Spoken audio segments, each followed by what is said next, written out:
Hi friends, welcome back to my channel. ಇವತ್ತು ನೀವು ನೋಡ್ತಾ ಇರೋ ರೆಸಿಪಿ ಬ್ಲ್ಯಾಕ್ ವಟಾಣಿ ಕಾಳು ಗ್ರೇವಿ. ಬರ್ರಿ ಅದನ್ನು ಹೆಂಗೆ ಮಾಡೋದಂತ ನೋಡ್ಕೊಂಬರೋಣ.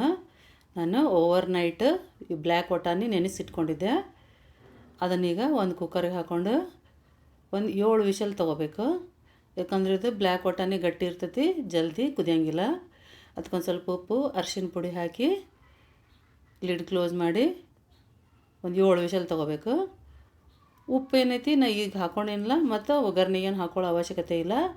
ಯಾಕಂದ್ರೆ ನಾನು ಕಾಳು ಕುದಿಸ್ಬೇಕಾದ್ರೆ ಯಾವಾಗಲೂ ಕಾಳಿನ ಜೊತೆನೇ ಉಪ್ಪು ಹಾಕಿ ಕುದಿಸ್ಕೊಂಡಿರ್ತೀನಿ. ಇವಾಗ ನೋಡಿರಿ ರೆಡಿ ಆಗೈತಿ. ನಿಮಗೆ ಚೆಕ್ ಮಾಡಿ ತೋರಿಸ್ತೀನಿ. ಇಷ್ಟು ಬಂದರೆ ಸಾಕು. ಬರ್ರಿ ಅದನ್ನು ಒಗ್ಗರಣೆ ಮಾಡ್ಕೊಳ್ಳೋಣ. ಈಗ ಒಲೆ ಮೇಲೆ ಒಂದು ಪಾತ್ರೆ ಇಟ್ಕೊಂಡು ಅದಕ್ಕೆ 1-2 ಟೇಬಲ್ ಸ್ಪೂನ್ ಅಷ್ಟು ಎಣ್ಣೆ ಹಾಕ್ಕೋಬೇಕು.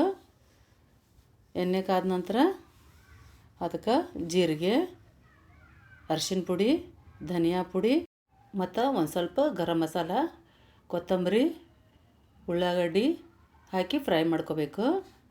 ಉಳ್ಳಾಗಡ್ಡಿ ಸಣ್ಣಗೆ ಹೆಚ್ಚಿ ತೊಗೊಂಡೆ ನಾನು. ಇದನ್ನ ಹಸಿ ವಾಸನೆ ಹೋಗೋವರೆಗೂ ಫ್ರೈ ಮಾಡ್ಕೋಬೇಕು 1-2 ನಿಮಿಷ. ಇವಾಗ ನೋಡಿರಿ 1-2 ನಿಮಿಷ ಫ್ರೈ ಮಾಡ್ಕೊಂಡೆ ನಾನು. ಇವಾಗ ಅದಕ್ಕೆ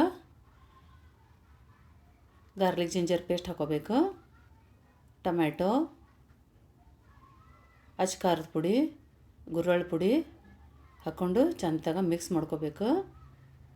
ಗುರ್ರಳ್ ಪುಡಿ ನೀವು ಬೇಡ ಅಂತಂದ್ರೆ ಸ್ಕಿಪ್ ಮಾಡಿರಿ. ಅದ್ರ ಬದಲಿ ಕೊಬ್ಬರಿ ಹಾಕ್ಕೋಬೋದು, ನೀವು ಹಸಿ ಕೊಬ್ಬರಿ ಹಾಕ್ಕೋಬೋದು. ಇವನ್ನ ಹಸಿ ವಾಸನೆ ಹೋಗೋವರೆಗೂ ಬೇಯಿಸ್ಕೋಬೇಕು. 1-2 ನಿಮಿಷ ಆಗುತ್ತೆ, ಟೈಮ್ ತೊಗೊಳುತ್ತೆ. ಟೊಮೆಟೊ ಮೆಲ್ಟ್ ಆದ್ರೂ ಟೇಸ್ಟ್ ಚಲೋ ಕೊಡುತ್ತೆ. ಇವಾಗ ನೋಡಿರಿ 1-2 ನಿಮಿಷ ಬೇಯಿಸ್ಕೊಂಡೆ ನಾನು.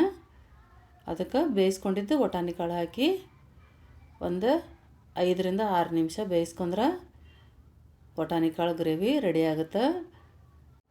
ಇವಾಗ ನೋಡಿರಿ ಗ್ರೇವಿ ಸ್ವಲ್ಪ ಜಾಸ್ತಿ ನೀರು ಕಾಣಿಸುತ್ತೆ.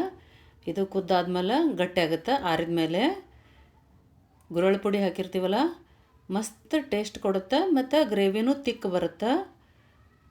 ನೋಡಿರಿ ಈಗ ರೆಡಿ ಆಯಿತು. ನೀವು ನೋಡ್ತಿರ್ಬೋದು ಎಷ್ಟು ಗಟ್ಟಿ ಆಗೈತಿ. ಈ ಗ್ರೇವಿನ ನಾನು ರೈಸ್ ಜೊತೆ ಸರ್ವ್ ಮಾಡಾಕತ್ತೀನಿ. ನಮ್ಮ ವಿಡಿಯೋ ನಿಮಗೆ ಇಷ್ಟ ಆಗಿದ್ರೆ ಲೈಕ್, ಶೇರ್, ಸಬ್ಸ್ಕ್ರೈಬ್ ಮಾಡಿರಿ. Thanks for watching.